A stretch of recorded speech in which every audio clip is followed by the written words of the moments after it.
Oi, gente, vamos lá para mais uma aula, né? Hoje eu vou falar aqui um pouquinho sobre geometria analítica com vocês, continuando, né, o nosso assunto. A gente já viu alguns conceitos iniciais, né? Revisou algumas coisas.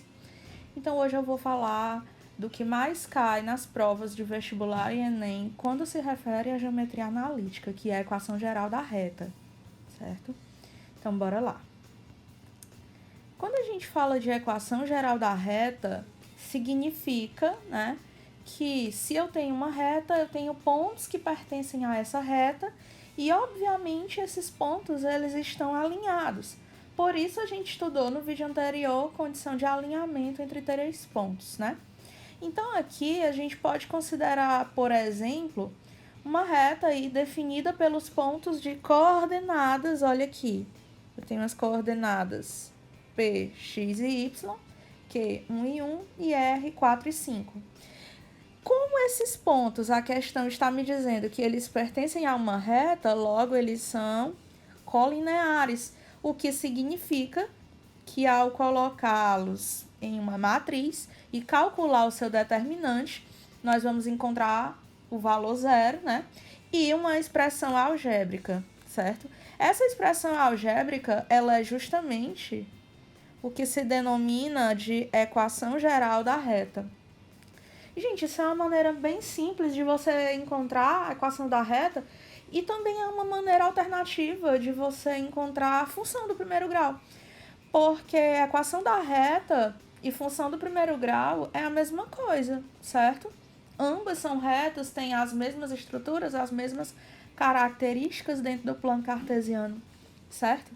Então, quando eu falo de equação da reta, eu estou falando também de função afim. Se eu tenho dois pontos de uma função afim, você pode descobrir a função só colocando esses pontos dentro de uma matriz, colocando os valores x e y como um ponto genérico, e ao desenvolver o determinante, você vai encontrar a função afim, ou seja, a equação da reta, que é a mesma coisa, tá?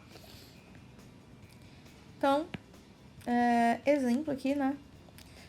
Eu peguei esse determinante e desenvolvi para vocês verem como é que funciona, né? A questão deu pra gente 3 pontos, o ponto P, X e Y, o ponto Q, 1 e 1 e o ponto R, né, 4 e 5.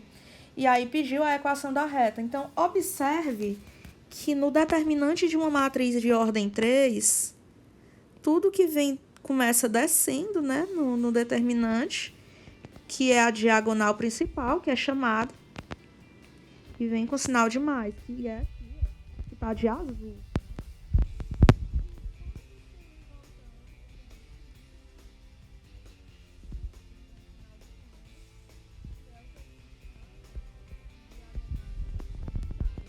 Certo? Então, aqui primeiro eu faço todas as diagonais que são descendo, né? A gente tem aqui x vezes 1 vezes 1. Depois a gente tem y vezes 1 vezes 4. Depois a gente tem 1 vezes 1 vezes 5. Continuando o determinante, eu já fiz as 3 diagonais principais, agora eu vou fazer as 3 secundárias.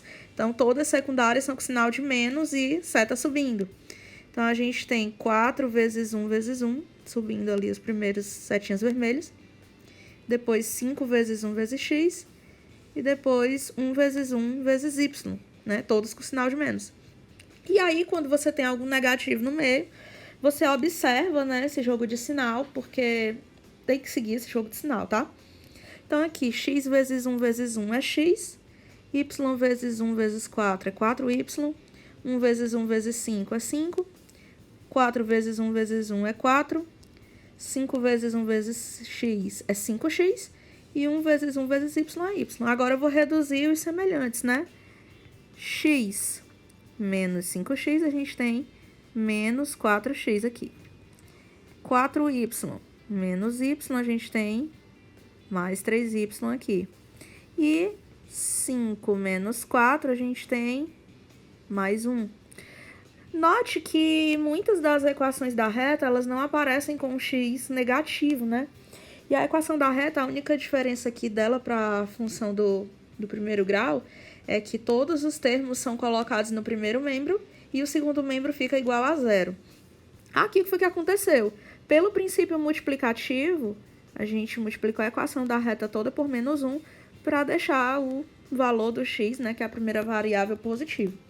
Então, essa é uma maneira de encontrar a equação da reta, encontrar a função do primeiro grau, usando justamente a teoria da condição de alinhamento de 3 pontos, que vai colocar esses pontos dentro de uma matriz e calcular o seu determinante. Então, continuando aqui, né, o que a gente tem como propriedade de fato sobre isso? Toda reta R do plano cartesiano, ela é associada a uma função, né, uma equação da forma ax mais by mais c igual a zero, né? Onde o a e o b e o c, eles são números reais, né? Só que você tem que observar que o a é diferente de zero, o b é diferente de zero. O c, como ele é um termo que ele é independente, ele não tem, né? Assim, não tem problema se ele zerar, tá? E x e y, a gente normalmente recebe 2 pontos para fazer a reta. O terceiro ponto é esse x e y, né? Ele é um ponto genérico, que justamente são as variáveis que a gente precisa para poder montar a nossa equação da reta. Então, perceba aqui, né? Olha aqui a observação, né?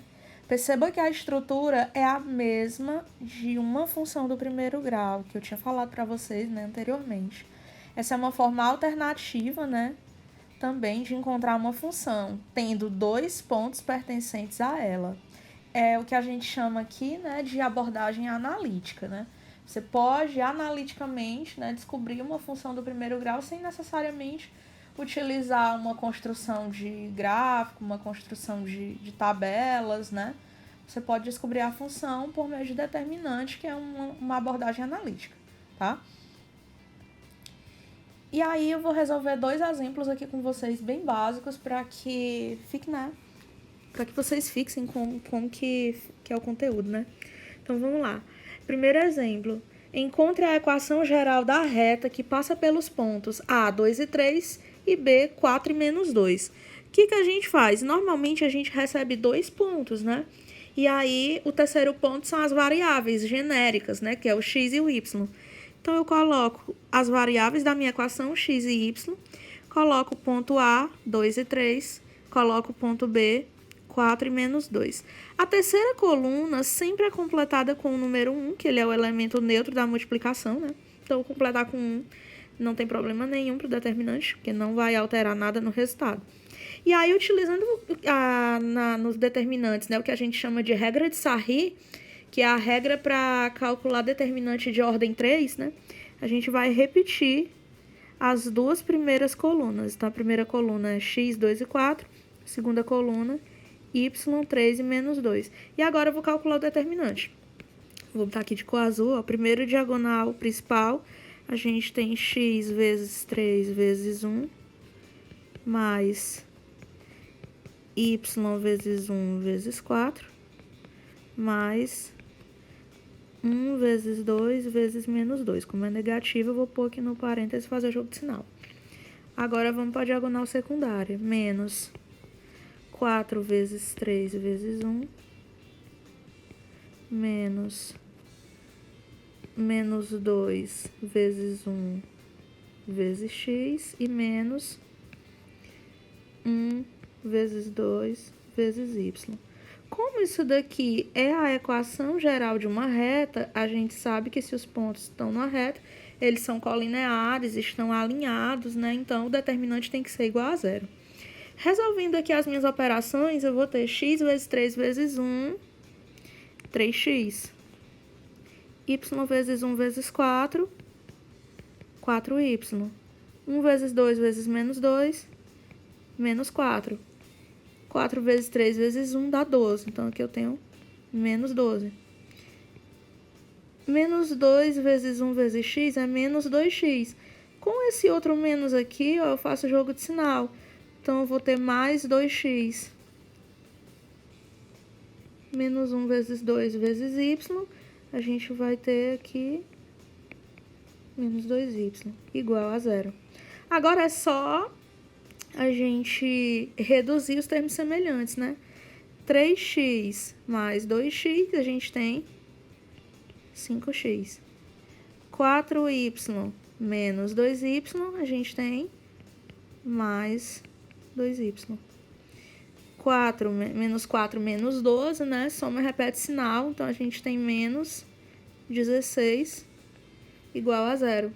Então, essa daqui, né, é a equação da reta que passa pelos pontos A, 2 e 3 e B, 4 e menos 2. Quer dizer que se eu pegar esses dois pontos e colocar no plano e traçar uma reta por eles, a reta terá essa equação aqui, certo?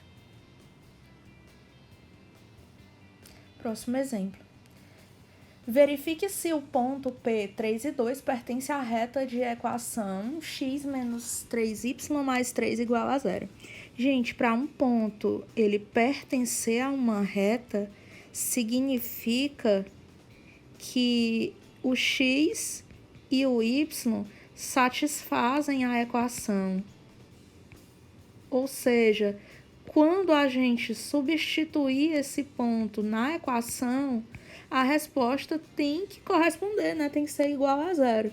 Então, testando se o ponto P, 3 e 2, pertence à reta, é fazer x igual a 3 e y igual a 2, né? Então, vamos lá. X menos 3y mais 3 igual a zero. Eu vou usar x igual a 3 menos e o y igual a 2. 3 vezes 2 mais 3 igual a zero. Então, aqui eu tenho 3 menos 6 mais 3 igual a zero. 3 menos 6 é menos 3. Menos 3 mais 3 são opostos, dá igual a zero. Isso é verdadeiro. Então, significa que o ponto P de coordenadas 3 e 2 pertence à reta. Ali não tem o nome da reta, mas eu vou chamar aqui de reta R, certo? Então, é isso. Tem dois exemplos básicos, né? Simples, sobre a equação da reta. Quando a gente tem a situação de ter dois pontos pertencentes a essa reta, né? Utilizando matriz e verificação do ponto na reta, tá? Espero que vocês tenham entendido. Qualquer dúvida, deixa aí nos comentários, tá? Curte o vídeo, compartilha o vídeo com os colegas, se inscreve aí no canal e dá uma força, tá? E aguarde que vai vir mais vídeos sobre esse assunto.